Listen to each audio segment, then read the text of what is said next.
So what if I told you that one of the most reliable ways to guarantee a deeply rooted, durable democratic system is to spend decades fighting against a heavily entrenched, incredibly powerful dictator?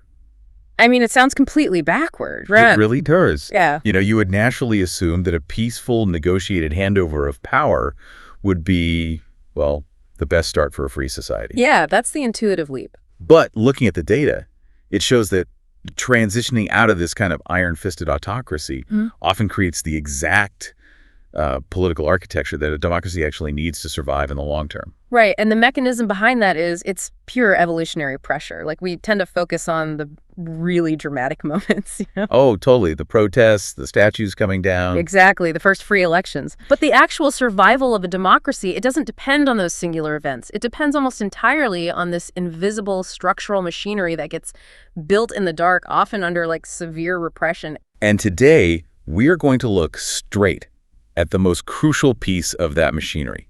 Welcome to the Deep Dive, everyone. Glad to be here to unpack this. So, our mission today is to decode a massive stack of research that you brought to us. We've got comprehensive academic data sets from the Varieties of Democracy project. Often just called VDEM, yeah. Right, VDEM. Alongside some really detailed comparative case studies from international political institutes and these incredibly specific strategic frameworks. And honestly, all of this material points toward understanding the most essential, yet probably universally complained about component of modern governance, which is political parties. Yeah, I mean, we all have our grievances with political parties, right? They can seem dogmatic or corrupt or just, painfully slow to get anything done. But if you want to understand how countries successfully pull themselves out of authoritarianism, or why a prospective transition in a place like Iran requires very specific mathematical formulas to succeed, you really have to look past the daily political noise. Exactly. You have to. The political scientist E. Schaschneider actually put it really bluntly. He said modern democracy is literally unthinkable without political parties. They are the underlying architecture of stability. So let's start with what they actually do, when they are functioning correctly, before we get into the breakdowns and the whole dictatorship aspect. Good place to start. The sources describe parties as the transmission belts of a democracy. Because in a modern society, you've got millions of citizens with this chaotic, swirling mass of individual demands. Right. And if every single citizen interacted directly with the state all the time, it would just be pure static. Yeah, nothing would ever get done. So the party's primary function is aggregation. They take that infinite static of societal demands and they distill it down into coherent, actionable policy platforms. They also recruit and vet leaders, and crucially, they provide the only functional mechanism for collective accountability. That concept of collective accountability, the party brand thing, is really fascinating to me because you, as a listener and a voter, you probably don't have the time to track the individual voting record of every single representative on every obscure subcommittee. Nobody does, really. Right. But you know what the overarching party brand stands for right now. So you know generally who you want to reward or punish at the ballot box. And the VDEM data is completely unambiguous about the results of this aggregation and branding. Strong, institutionalized political parties are literally the greatest predictor of democratic durability. Wow. Yeah. Especially in developing nations, these robust party systems serve as the primary bulwark against military coups. Because when civilian political parties can effectively manage public grievances and, distribute resources, the military generally just stays in the barracks. The political arena basically absorbs the conflict so the military doesn't have to step in. The analogy that kept coming to mind for me while I was reading through the research by Richard Piles and the New America Foundation was like a heavy-duty water filter. Or maybe even like a bouncer at a club. Oh, I like the bouncer analogy, yeah. Right, because they discuss this vital function called gatekeeping. A political party has a vested interest in its own survival. The establishment wants the party to still exist 20 years from now. So the bouncer stands at the door and actively keeps the radical anti-system, burn-it-all-down candidates out of the mainstream political arena. Historically, that was very easy to do because the party controlled all the resources. They had the funding, the voter files, the literal printing presses. Right, so if you wanted to run for office, you had to pass through their filter. You had to prove you weren't going to, destroy the system from the inside. But Palids points out this profound modern vulnerability. The communications revolution, which is basically the internet and social media, has severely degraded that gatekeeping function. Because an insurgent candidate doesn't really need the party's printing press anymore. Yep. They don't need the traditional fundraising apparatus if they can just go viral online and raise millions from small-dollar donors overnight. Exactly. Technology simply bypasses the filter, so an outsider can mobilize a massive, very fervent base instantly. And this leads directly to severe political fragmentation. When the party loses its leverage to vet those candidates, the legislature fills up with all these individuals acting as highly visible free agents. Who are prioritizing their own personal brand over actual collective governance. Right. They're playing to their specific audience rather than making deals. Which brings us to one of the most honestly counterintuitive mechanisms in this entire stack of research. To bypass this toxic mix of political fragmentation and the constant glaring transparency of social media, the United States has occasionally had to resort to what the sources call a secret Congress. Yeah, that part is wild. It's so crazy. The 2020 bipartisan stimulus bill is the prime example they gave.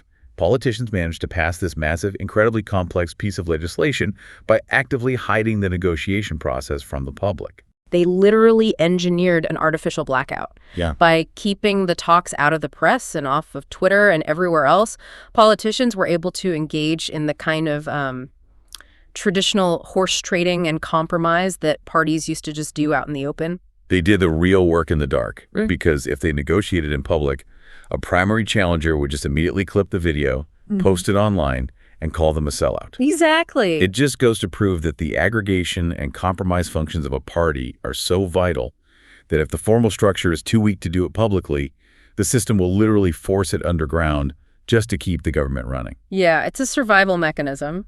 But, that is the reality of established democracies operating under the strain of modern communication. The landscape looks entirely different when we examine how these vital gatekeepers form in the first place. Especially in countries where those gates were previously padlocked by a dictator. Right. Which transitions us perfectly into the architecture of stability framework in the reading. It argues that a transition away from authoritarianism isn't just like a single historical event. Every democratic transition possesses a very specific genetic code based on how the old regime actually fell. And that code completely determines the durability of the new political parties. The sources basically categorize three main genetic codes. There's collapse, pacts, and imposed transitions. Okay, so let's walk through those. Sure. So a collapse is exactly what it sounds like. The authoritarian regime just disintegrates rapidly due to some massive crisis. It's fast, but it leaves this huge power vacuum and tons of volatility. Right. Then you have pacts, which involve these negotiated sit-down power-sharing agreements between the old regime elites and the new opposition. And finally, imposed transitions occur when a strong, heavily entrenched authoritarian incumbent actually manages and drives the reform process themselves, often from a position of relative strength. Now, see, intuitively, a negotiated pact sounds like the safest route. Everyone sits at the big table, nobody gets completely destroyed, and power is shared nicely. It does sound nice. But the data reveals this huge flaw in that assumption. Because pacted transitions often guarantee the new opposition parties a guaranteed share of state resources and power right out of the gate. So those new parties never actually have to truly fight for their survival. They become complacent. Exactly. They don't build deep, lasting roots in society. They basically get to skip the evolutionary pressure, which is why that third category, the imposed transition, yields such fascinating results. When an opposition force has to organize against a massive, well-resourced dictator who controls the military and controls the media, they cannot rely on a negotiated handout. And this is exactly the hook we started the deep dive with today. Wait, so fighting a stronger dictator actually forces the opposition to build these highly disciplined grassroots organizations. Yeah, they have to unify out of sheer necessity, or they get crushed.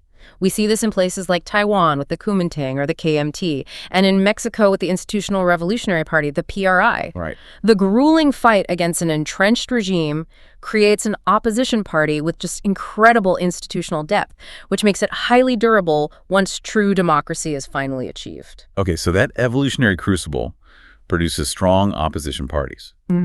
But James Loxton's research in our materials introduces this secondary, really complex phenomenon. We have to look at authoritarian successor parties, or ASPs. Oh, this is a huge factor. It's stunning. During the third wave of democratization in the late 20th century, this pattern emerged where, in over half of those newly democratized nations, the old authoritarian oppressors, or their direct political successors, were eventually voted back into power in free and fair elections. Yeah. I genuinely struggled with this concept in the reading. Like, why on earth would voters, having finally achieved a hard-fought democracy, freely elect the architects of the old dictatorship? I know, it's hard to wrap your head around, but it basically comes down to inherited advantages. An authoritarian successor party doesn't start from scratch. They inherit massive financial resources, a highly recognizable brand, these deep territorial networks, and really high levels of internal cohesion from their time running the state apparatus. But the sources describe this as a double-edged sword. And I really want to push back on the sort of positive edge of that sword. Go for it. Because I'm looking at the case study of Panama in the text.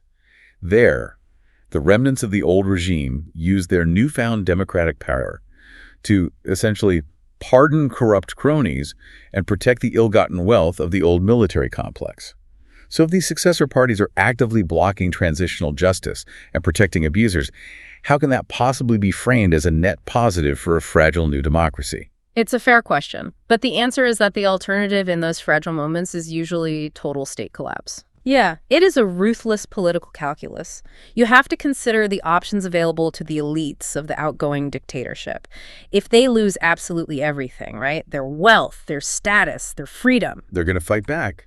Exactly. Their most logical move is to leverage their remaining military connections, stage a coup, and just destroy the new democracy before it takes root. Ah, so they become a cornered animal. Precisely. A cornered animal is dangerous. But if those authoritarian elites have a viable political party and they recognize a legitimate pathway to potentially win power back through the ballot box, they become what political scientists call game for democracy. Oh, wow. It integrates potential spoilers right into the system. It keeps them playing on the electoral board rather than, kicking the board over with a military intervention. That makes a very cold strategic kind of sense.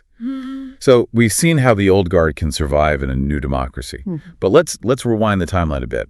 How do opposition parties chip away at these autocrats before the transition even happens, especially when the dictator is just holding fake elections? So this is the environment of what we call competitive authoritarianism. In these regimes, the autocrat does hold regular elections, but the playing field is heavily, heavily skewed. Right. The media is state-controlled. Opposition leaders are harassed or jailed. Resources are totally monopolized. Yeah.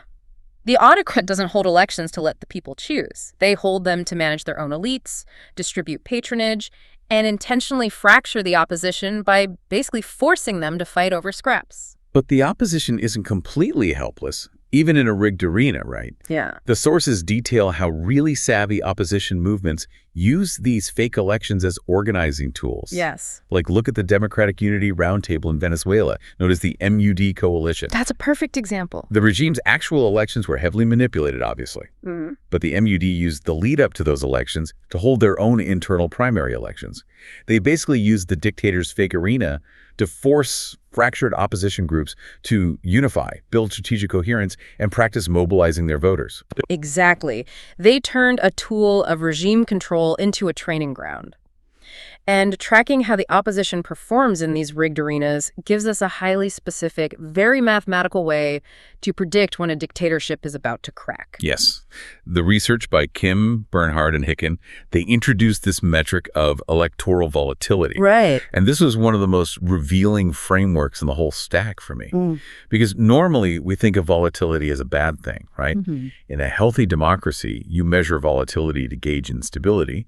There is Type A volatility, which is when new parties are just constantly appearing out of nowhere and old parties are constantly dying off. Yeah, and that indicates a very chaotic, uninstitutionalized system. But then there is Type B volatility. Right. This measures how much voters shift their support among the established surviving parties. So, for example, voters swinging, say, 10% of the legislature from the main center-left party to the main center-right party. Which makes sense. Yeah. In a functioning democracy, Type B volatility is perfectly healthy. It just represents normal electoral accountability. But when you apply this metric to a competitive authoritarian regime, the meaning completely flips. The data shows that high Type B volatility among the opposition, combined with the ruling autocratic party actually losing seats, is basically the ultimate red flashing light for regime collapse. Right, because you have to consider the mechanism that's maintaining the autocrat's power in the first place. A dictator relies on a collusive equilibrium. Okay, what does that mean exactly? It means they are constantly buying off certain opposition factions.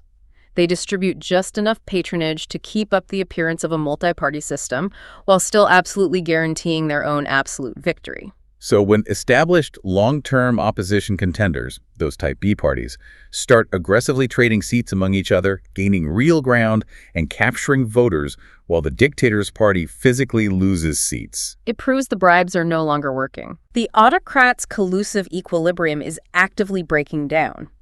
So you don't just watch the street protests to predict a democratic transition. You watch the mathematical shifts between the legacy opposition parties. It is a measurable fracture in the regime's armor. And when that armor finally shatters and the autocrat falls, the country faces this terrifying blank slate. How do you design the architecture of the new state to prevent an immediate descent into chaos? This brings us to the actual science of institutional engineering. Because you can't just declare a democracy, print some nice ballots, and hope for the best. Oh, absolutely not. The sources highlight how catastrophic that naive approach can be. Historically, international democracy promoters used to operate on this philosophy of, like, let 1,000 flowers bloom in post-conflict states. Yeah, that was a mindset. They wanted the new electoral systems to be as hyper-representative as possible, ensuring every tiny ethnic, religious, or ideological identity group had their own distinct voice in the new government. The intention was inclusivity, obviously, but the results were often disastrous. The case study of Afghanistan in the reading is a really stark warning here. Following the fall of the Taliban in 2001, international engineers implemented an electoral system called the Single Non-Transferable Vote, or SNTV. Let's unpack that because it's wild how badly SNTV failed in Afghanistan. Yeah. In a standard proportional system, you vote for a political party, and that party distributes seats based on their total vote share, which encourages national platforms. Right. But under SNTV in Afghanistan, voters were handed these massive ballots with hundreds of individual names. There were no party labels attached at all. You could only pick one single person out of hundreds. Right. So imagine you are a voter in a rural Afghan province. You are staring at a ballot of 300 completely unconnected individuals with no unifying national platform to guide you. How do you choose? You just default to your most immediate trusted network. Exactly. You vote for your local village elder or your clan leader. It mathematically punished anyone who was trying to run on a broad national platform and heavily incentivized localized clan-based voting. Yeah. It just completely prevented the formation of unified national political parties. Which created a legislature built entirely on fragmented patronage networks rather than, actual national policy. And we see a really similar outcome in the case study of the Constitutional Assembly in Nepal. Oh, right. It was intentionally engineered to be perfectly inclusive, representing every single micro-identity in the country.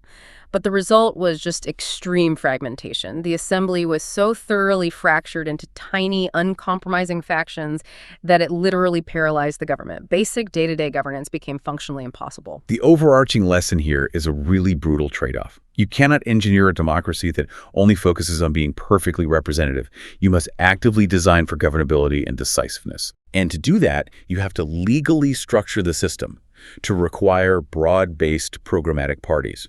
You have to force different identity groups to compromise with each other before they get into the legislature, not after.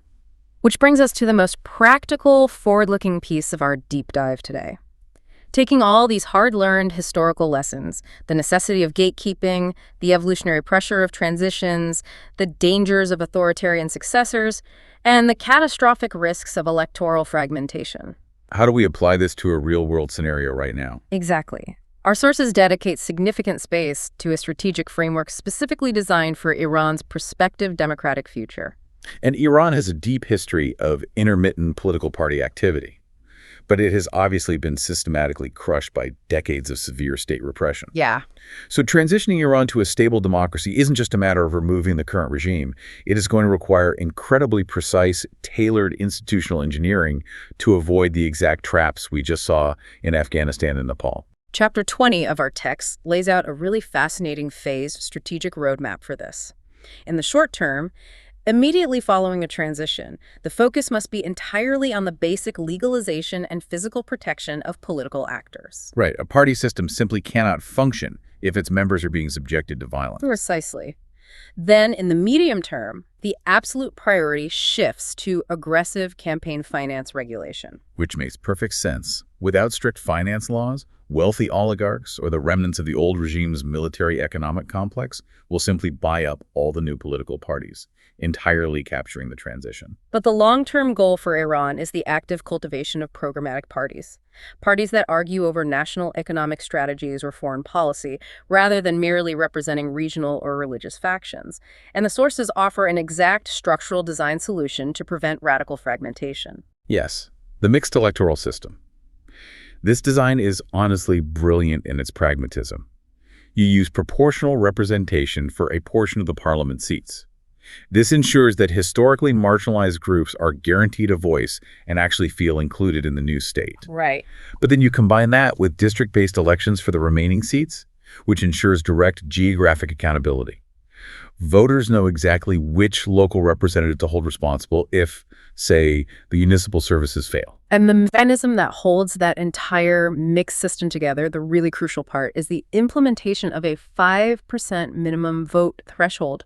A political party must secure at least 5% of the total national vote to be awarded any seats in the parliament whatsoever. I thought of it kind of like corporate antitrust laws, or a minimum capitalization requirement for a new bank, or even like a height requirement for a roller coaster. You have to prove you have enough broad-based market share, so 5% baseline of the electorate, to actually handle the responsibility of governing. That's a great way to look at it. It mathematically forces small, ultra-niche factions to compromise and merge into larger, more moderate coalitions if they actually want a seat at the table. Because without this exact kind of tailored mathematical legal reform, any prospective transition in Iran, or honestly, any similarly situated nation risks remaining completely incomplete. It risks being reversed by a resurgent old guard, captured by new oligarchs, or devolving into the kind of feckless, paralyzed, the pluralism, where the public eventually just begs for a strongman to return simply to restore order and make the trains run on time. It really all comes back to the invisible machinery. We've traced the past from the established democracies struggling with social media fragmentation, all the way to the engineering blueprints for a future free state.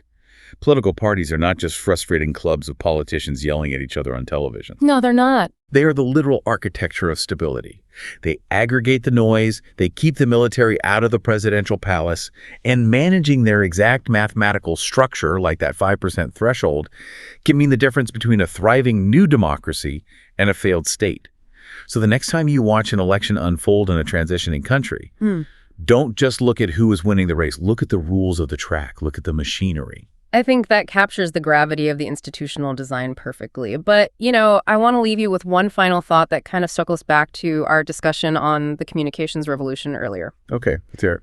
If the entire historical purpose of a political party was to act as a transmission belt, to aggregate human interests in an era of slow information because millions of citizens couldn't speak to the state simultaneously, what happens to the very concept of a party system in the near future? As artificial intelligence develops the capability to instantly aggregate, articulate, and negotiate the individual policy preferences of millions of citizens in real time, will the traditional workhorse of democracy eventually be completely replaced by an algorithm? Oh, wow. An AI transmission belt. We just spent this entire time dissecting the gears and levers of the democratic engine, and we might be rapidly approaching an era where that engine doesn't even need those physical parts at all. It's something to think about. That is an incredibly provocative reality to consider. Thank you for joining us on this deep dive. Keep questioning the systems that shape our world, keep looking under the hood, and we'll catch you next time.